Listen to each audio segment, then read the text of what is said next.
Olá a todos! Na aula de hoje vamos falar de função. Então vamos definir esse conceito. Dado o conjunto A, que é um subconjunto dos números complexos, uma função complexa de uma variável complexa, e aí a gente, para simplificar, a gente fala uma função de uma variável complexa, é simplesmente uma função onde a gente, a cada elemento de A, associa a um único elemento no conjunto C. Então, para cada Z pertencente a A, existe um único elemento f de Z pertencente a C. Ou seja, cada Z você está associado a um único f de Z. O conjunto A, pegando a mesma carona do conceito de função lá de cálculo, é chamado de domínio de f.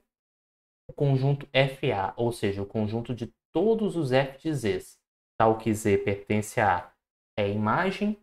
Se porventura a imagem da sua função coincide com o contradomínio, nesse caso, a imagem da função é o conjunto dos números complexos, aí a gente diz que f é uma função sobrejetora. E para quaisquer z1 e z2 diferentes entre si, mas que z1 e z2 pertencem a A, e você obtiver que f de z1 é diferente de f de z2, então a gente diz que a função ela é injetora. E, por último, a última observação que eu gostaria de fazer com vocês é que a definição de gráfico de uma função f é nada mais, nada menos que o par z, f de z, onde z pertence a A. E aí, nós estamos com... É preciso tomar um certo cuidado, porque gráficos de funções de uma variável complexa, ele é um subconjunto do conjunto C2, ou seja, do par de números complexos, que é afinal das contas é o que a gente está descrevendo aqui, né? Isso aqui é um par de números complexos. E por enquanto eu vou ser um pouco informal, mas a gente consegue identificar esse C2 como R4. Em outras palavras, gráfico de uma função complexa, ele é um conjunto que mora no espaço de dimensão 4. E aí acaba que a gente perde aquele tato geométrico de um gráfico. Então, uma alternativa para estudar de forma geométrica as funções é a seguinte. Vamos pegar um exemplo. Vamos considerar f de z igual ao módulo de z. E aí, o que eu vou fazer? Eu vou desenhar de maneira separada o domínio e o contradomínio. Se eu, porventura, apresentar apenas a lei de formação, que nem está aqui, subtende-se que o domínio da nossa função é o maior domínio possível na qual aquela definição faz sentido. Então, nesse caso, o domínio aqui é o conjunto dos números complexos e aqui o domínio também é um conjunto dos números complexos. Então, digamos que eu queira trabalhar no domínio rabiscando esse segmento de reta aqui. O que acontece? O que acontece quando você considera todos os pontos que estão nesse segmento de f e aplica a sua função f? Bem, aqui, se você está fixando o x e variando apenas o y, na hora que você calcula o f de z barra, a parte real se mantém, mas a parte imaginária muda de sinal. Em outras palavras, se aqui, por exemplo, o ponto é, vamos supor aqui, 2, 3. Se esse ponto aqui, na verdade, o correto é dizer que esse número aqui é 2 mais 3i, esse 2 mais 3i é elevado no 2 menos 3i. No 2 menos 3i. Dá para perceber intuitivamente falando que esse segmento de reta ele é levado pela aplicação f a este segmento de reta. E aí, a ideia é, faça um desenho no domínio e estuda como é o comportamento da f para esses pontos, e aí você faz o desenho da imagem correspondente. Então, se a gente trabalhar com a nossa função f de z igual ao módulo de z, vou colocar aqui esse segundo exemplo. F de z igual ao módulo de z, vamos, por exemplo, deixa eu desenhar o domínio. Vou fazer aqui o domínio bonitinho. Desenho aqui. Tá? Trava não, computador. Ó, errei a cor aqui. Olha a minha habilidade para fazer desenho. Se vocês curtiram esse desenho, sugiro que dê um like no vídeo aí, para dar um apoio aí no trabalho. A ideia é oferecer o conteúdo da melhor qualidade possível. Desenho não posso prometer da melhor qualidade possível, mas a transmissão da teoria sim. Mas considere um ciclo que pela fé está centrado na origem de raio 1. Então é importante ter muita fé no meu desenho. E aí eu quero estudar o que acontece com a imagem da função aplicado em cima desse ciclo. Como esse ciclo aqui ele está em raio 1, todos os números complexos z que estão nesse ciclo, eles já possuem a propriedade que o módulo dele é igual a 1. Então, se eu chamar esse conjunto aqui de, pode ser conjunto S, então o que acontece? Como é a descrição do conjunto S? É o conjunto de todos os Z's, tal que o módulo de Z é exatamente igual a 1. E aí, a imagem da função em S vai ser nada mais, nada menos que, vamos calcular isso? Então, o f de z, vou colocar aqui. Então, o f de z, supondo z pertencente a S, vai ser módulo de z, mas por definição, se está em S, o resultado dá 1. Ou seja, 1 mais 0i. Todos os pontos que estão nesse ciclo, eles caem como imagem neste ponto aqui. Então, a gente faz um desenho e associa a um outro desenho. E aí um conceito importante para a aula de hoje é a definição de função limitada. Dado uma função f, nessas condições de domínio A, e vamos considerar S um subconjunto de A, nós vamos dizer que f é limitada em S se você é capaz de exibir uma constante real m positivo de tal modo que o módulo de f de z seja menor ou igual a m para todo z em S. Então é melhor a gente trabalhar com exemplos. Vamos trabalhar com dois exemplos com dois exemplos de funções que sejam limitadas. Então, o primeiro exemplo, vamos considerar esse aqui, f de z igual a z ao quadrado. Nós vamos considerar S o conjunto de todos os z's pertencente aos números complexos, tal que módulo de z é menor ou igual a 1. Então, eu estou afirmando aqui no enunciado desse exemplo que f, essa função aqui, é limitada em S. Então, para isso, a gente tem que fazer uma estimativa. Então, vamos considerar z pertencente a S um elemento qualquer,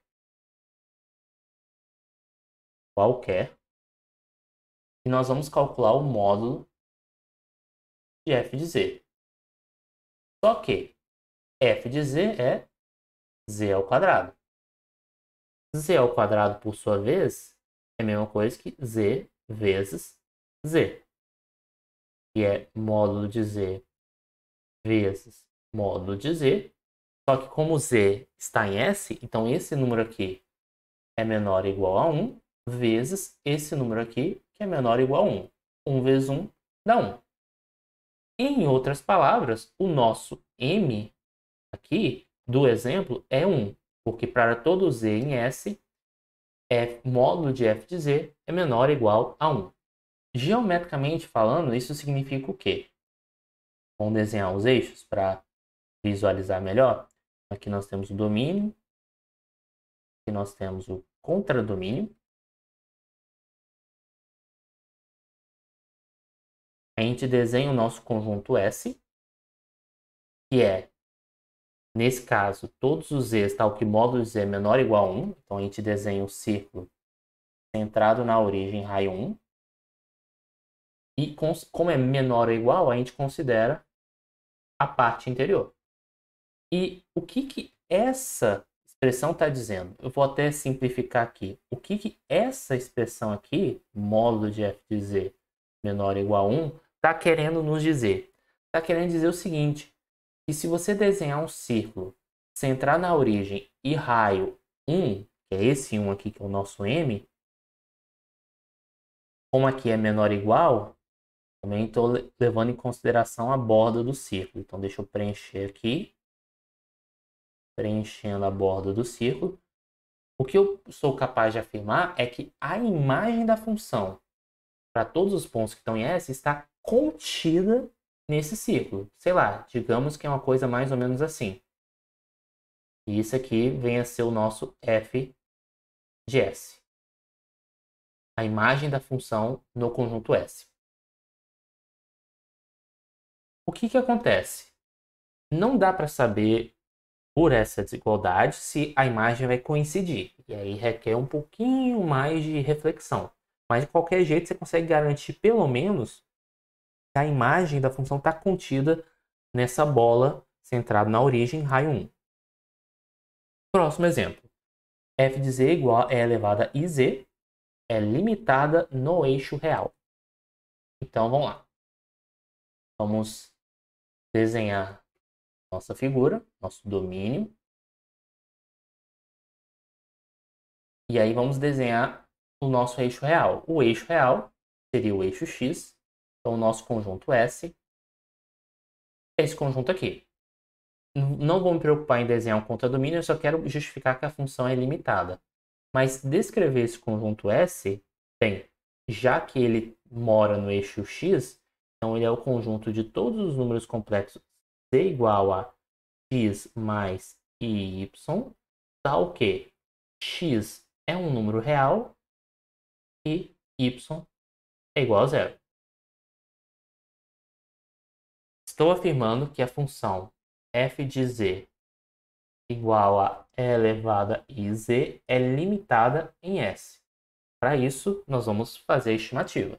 Então, módulo de f de z é igual a módulo de e elevado a iz, só que o fato de z ser o elemento de S quer dizer que o y é igual a zero. Então, z é igual a x. Isso aqui vai ficar módulo de e elevado a i vezes x. E não importa, como x é um número real, e a gente já fez essa discussão anteriormente, e elevado a i vezes um número real, em módulo, é sempre 1. Então, uma coisa que a gente acabou de descobrir é que o módulo de f de z é igual a 1. A gente, nesse cenário aqui, a gente tem uma afirmação que é mais precisa do que você colocar menor ou igual. O que significa? Que agora a imagem da nossa função, eu vou desenhar para cá,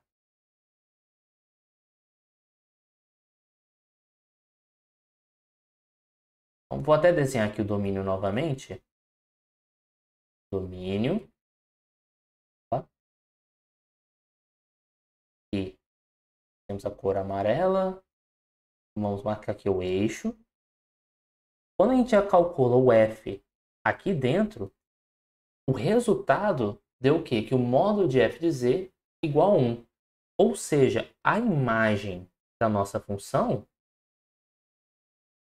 ela está contida nesse círculo aqui. Na verdade, o certo é até eu desenhar primeiro um círculo centrado na origem raio 1. Por que eu vou desenhar esse círculo centrado na origem raio 1? Porque eu estou dizendo que o módulo de f de z é igual a 1.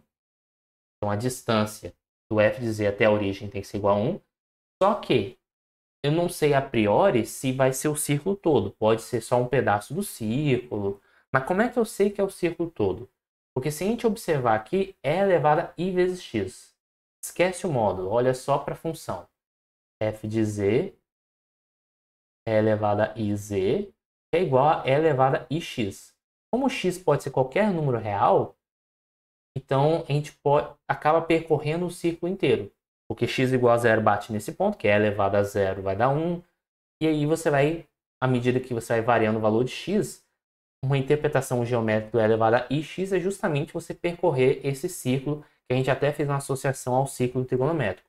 Como aqui pode ser qualquer x real, agora sim, com base nessa discussão, eu posso dizer que a imagem da função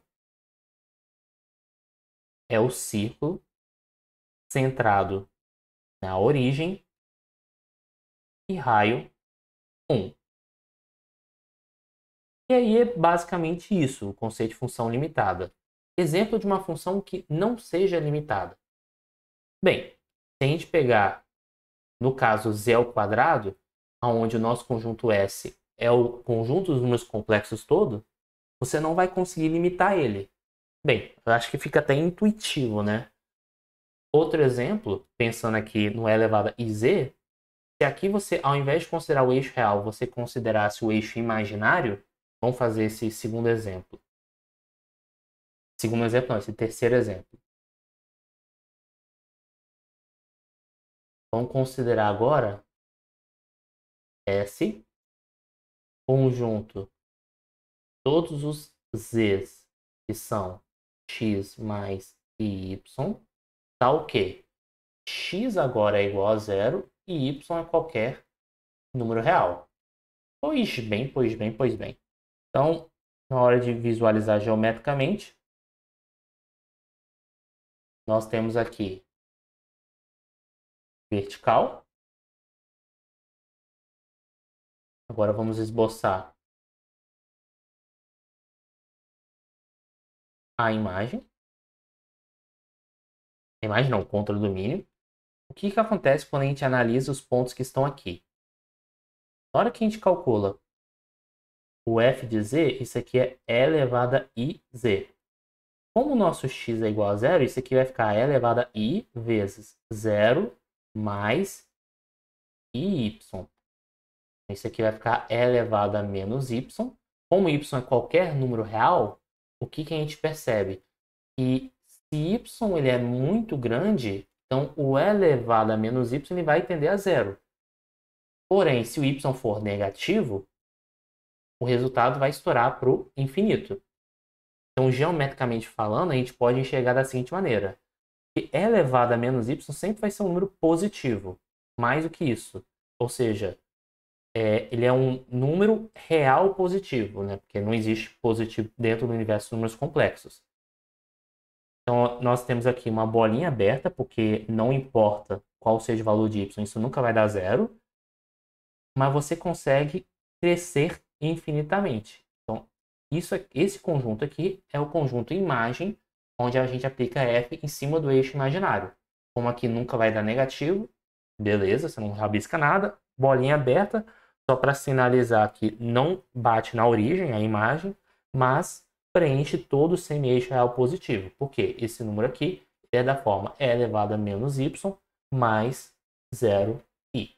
Espero que tenha ficado claro essa noção introdutória de função, essa noção de você faz um desenho de um lado, gera uma imagem do outro. Se gostaram, peço que curta o vídeo e dê sugestões de melhorias para a aula. E até a próxima videoaula.